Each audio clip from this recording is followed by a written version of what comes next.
სირიაში უმოწყალოდ იხოცებიან ქრისტიანები და ალავიტები. არ ინდობენ არც მოხუცებს და არც ბავშვებს, ერთი სიტყვით სრული გენოციდი მიმდინარეობს.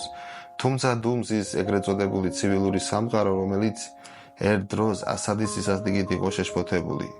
დუმს ის ლიბერალური პროდასავლური მედიაც, რომელიც გაუთავებლად ასადის წინააღმდეგ საინფორმაციო ომში წამყვან როლს თამაშობდა. სირიაში დასავლეთ რეგიონებში დახოცილი 1500-ზე მეტი მშვიდობიანი მოქალაქე ბოლო რამოდენიმე დღის განმავლობაში.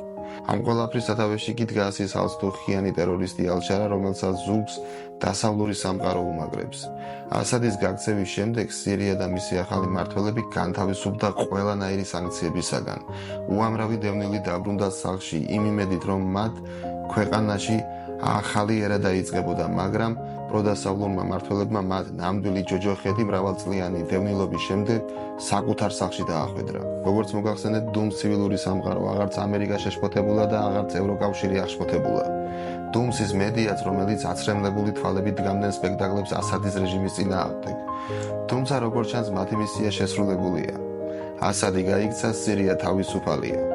აღარავის ადარდებს ქრისტიანების გენოციდი, ახლა უკვე მთავარია სამხრეთის ნაკადი წარმატებით განხორციელდეს და სირიელი ხალხის უბედურებაზე მოიწყონ კომფორტული და თბილი ცხოვრება ევროპელებმა.